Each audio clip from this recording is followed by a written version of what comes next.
ఇది అందరూ అంగీకరించాల్సినటువంటి సత్యమే అధ్యక్ష. ఎందుకంటే 2019-24 మధ్య వైసీపీ ప్రభుత్వం యొక్క నిర్లక్ష్య ధోరణి వల్ల పంచాయతీ వ్యవస్థలో చీకటి కోణాన్ని చూశాం. అయితే అధ్యక్ష, ఈ సందర్భంగా గతాన్ని మనం నెమరు వేసుకుంటూ మరొక విషయాన్ని కూడా చూడాల్సినటువంటి అంశం ఉంది. 2014లో రాష్ట్రం విడిపోయిన తర్వాత తమరు మంత్రిగా ఉన్నారు అధ్యక్ష. సబ్జెక్ట్ ఇంకా బిజినెస్ చాలా ఉంది, సింపుల్ గా మాట్లాడండి సార్. 2014-19 మధ్య తమరు కూడా పంచాయతీరాజ్ మంత్రిగా ఉన్నారు, నేను కమిషనర్ గా పనిచేశాం. 22 డిపార్ట్మెంట్లతో కన్వర్జెన్స్ చేసి మురిగిపోతున్నటువంటి నిధులు కూడా ఆనాటి ముఖ్యమంత్రి చంద్రబాబు నాయుడు గారు తెప్పించి పంచాయతీలకు ఒక స్వర్ణయుగాన్ని చూపించడం జరిగింది. అదే వ్యవస్థను తిరిగి మరి ఇప్పుడు మా డిప్యూటీ ముఖ్యమంత్రి గారు చొరవతో అదే వ్యవస్థను తీసుకురావాల్సినటువంటి ఆవశ్యకతను నేను మీ ద్వారా మంత్రి గారికి విన్నవించుకుంటున్నాను అధ్యక్ష. మరొక విషయం ఏంటంటే, నిధులు ఎలాగో మురిగిపోయినటువంటి సందర్భం చూశాం.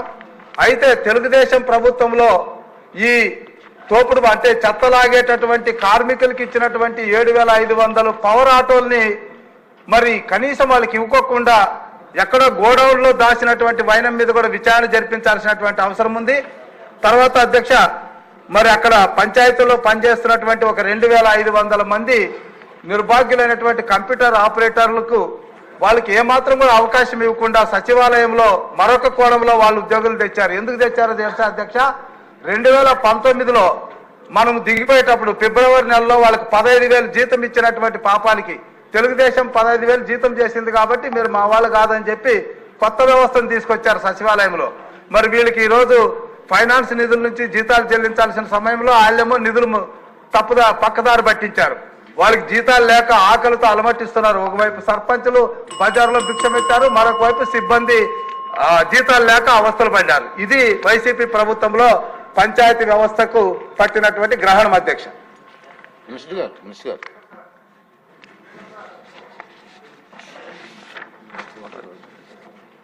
అధ్యక్ష, గౌరవ సభ్యులు లేవనెత్తిన అంశాలని వారి ఆవేదనని ఇది ఖచ్చితంగా ఇది తెలుసు అధ్యక్ష. ఇది గత ప్రభుత్వం చేసిన అవకతవకల్ని మనం ఈ ప్రభుత్వం వారసత్వంగా వచ్చింది అధ్యక్ష. గౌరవ సభ్యులు ప్రత్యేకంగా ముఖ్యంగా ప్రస్తావించింది డబ్బులు కనిపిస్తున్నాయి అకౌంట్స్లోకి వెళ్ళి, కానీ గ్రామ పంచాయతీలోకి వచ్చేటప్పటికి బ్లీచింగ్ పౌడర్ కొనడానికి కూడా డబ్బులు లేవు. ఇది సత్యం అధ్యక్ష. ఇది ఏమైపోయిందంటే కరిమింగిన వెలగపండులా అయిపోయింది. డబ్బులు కనిపిస్తున్నాయి, ట్రాన్సాక్షన్ కనిపిస్తున్నాయి అకౌంట్స్లో, కానీ నిధులు డ్రా చేయడానికి లేదు. దీని మీద ప్రత్యేకించి ఇది ఒక క్వశ్చన్ వల్ల కాదు అధ్యక్ష. దీని మీద గౌరవ సభ్యులందరికీ కూడా నేను తెలియజేసుకునేది, దీని మీద ప్రత్యేకించి ఒక 4-5 గంటల సెషన్ జరగాలి అధ్యక్ష. అలాగే ఎందుకంటే ఇది మీ అందరూ గౌరవ సభ్యులందరికీ కూడా విన్నవించుకున్నాం మన స్పీకర్ గారి ద్వారా. ఇది చాలా లోతుగా అధ్యయనం జరగాలి. దీని మీద ఖచ్చితంగా ఒక వైట్ పేపర్ కూడా తీసుకురావాలని మనస్ఫూర్తిగా కోరుకున్నాం. ఆ ప్రయత్నంలో ఉన్నాం గౌరవ సభ్యులందరూ తెలియజేస్తున్నాం అధ్యక్షుల ద్వారా.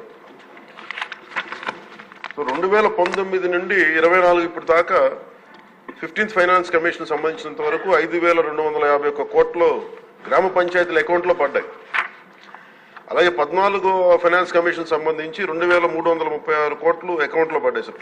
టోటల్గా 7,587 కోట్లు పడ్డాయి. కానీ అందులో 2,285 కోట్లు కరెంటు ఛార్జీల కొరకు ఏపీ డిస్కాం వారికి ఆర్థిక శాఖ పంపించేసింది. దీనికి గౌరవ సభ్యులు అడిగారు, దీనికి ఎవరు అనుమతి తీసుకున్నారని.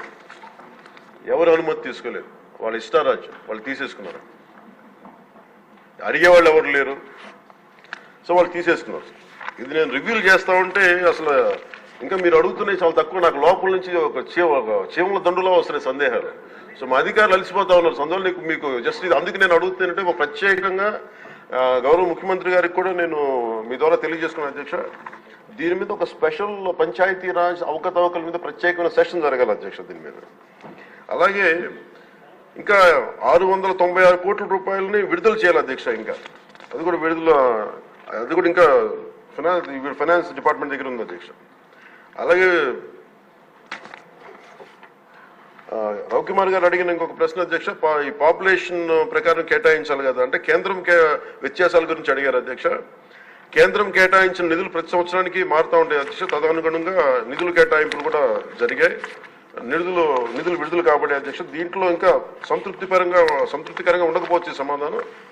Will take it into consideration sir. Will give a detail answer in fourth coming session sir.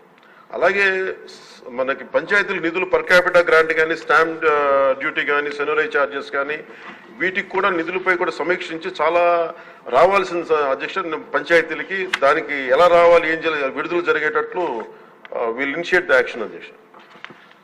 అలాగే ముఖ్యంగా ఈ వాటర్ బాండ్ ఈ వ్యాధులన్నీ వస్తున్నాయి నీటి ద్వారా, దీనికి స్పెషల్ డ్రైవ్ కండక్ట్ చేస్తాం అధ్యక్ష. విల్ టేక్ ఇట్ ఫార్వర్డ్ అధ్యక్ష. సో ముఖ్యంగా నిన్న గౌరవ సభ్యుల దృష్టికి తీసుకొస్తున్నాను అధ్యక్ష, ఈ డిలేస్ అంటే ఈ ఆలస్యం ఎందుకు జరిగింది అసలు మీరు కొంచెం ఈ అంటే నిన్న రివ్యూ చేస్తున్నప్పుడు అధ్యక్ష టోటల్గా లోకల్ బాడీస్ సంబంధించి రివ్యూ చేసాం అధ్యక్ష. ఈ పంచాయతీలది దాంట్లో ఉండిపోయింది. ఇట్స్ 3 టైర్ లోకల్ బాడీ ఇది కాబట్టి సెంట్రల్ గవర్నమెంట్కి ఎలాంటి కాన్స్టిట్యూషనల్ గ్యారంటీ ఉందో, స్టేట్ గవర్నమెంట్కి ఎలాంటి కాన్స్టిట్యూషన్ గ్యారంటీ ఉందో, ప్రొటెక్షన్ ఉందో, పంచాయతీలకు కూడా అదే ప్రొటెక్షన్ ఉంది అధ్యక్ష. అక్కడ జాతిపిత మహాత్మా గాంధీ గారి ఫోటో పెట్టుకుని గ్రామ స్వరాజ్యం కోసం తపన పడే మనందరం కూడా ఈరోజు నలుగుతా ఉన్నాం. కాకపోతే గత ప్రభుత్వం చేసిన తప్పులు ఎలా ఉన్నాయంటే అధ్యక్ష మొత్తం వదిలేశారు అధ్యక్ష.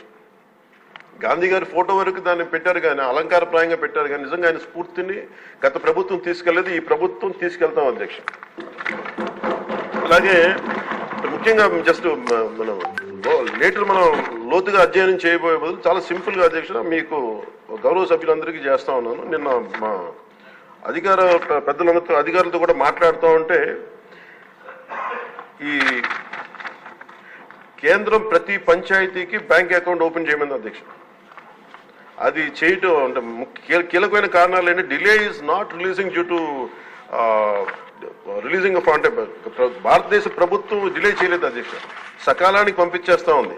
కానీ కొంతకాలం ఏమో పంచాయతీ మన ఎన్నికలు జరగకపోవటం వల్ల ఇంకొకసారి వీళ్ళు అడిగింది non integration towards PFMS by the state government, అంటే కేంద్రానికి సంబంధించిన పబ్లిక్ ఫైనాన్స్ మేనేజ్మెంట్ సిస్టమ్కి అనుసంధానం చేయమని అడిగారు.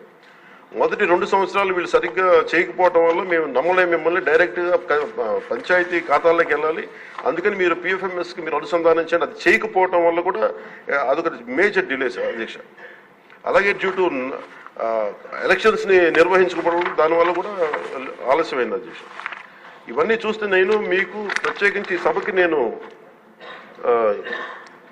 ఈ పంచాయతీరాజ్ శాఖ బాధ్యత తీసుకున్న నేను మీకు మాటిస్తున్నాను, మీకు దీంట్లో జరిగిన అవకతవకలు కానీ, గత ప్రభుత్వం చేసిన తప్పులు కానీ, అలాగే భవిష్యత్తులో మేము చేస్తున్న రోడ్ మ్యాప్ కానీ సవివరంగా మీకు తెలియజేసి ఈ కరెక్షన్స్ చేసుకొని గాంధీ గారి స్ఫూర్తిని, గ్రామ స్వరాజ్యాన్ని ఈ ప్రభుత్వం సంపూర్ణంగా పాటించి గ్రామ స్వరాజ్యం తాలూకు నిధుల్ని తిరిగి పంచాయతీలకే చెందేలాగా, తిరిగి పంచాయతీలకు వచ్చేలా మేము చర్యలు తీసుకుంటాం. మీ అందరికీ గౌరవ అధ్యక్షుల ద్వారా తెలియజేస్తున్నాం.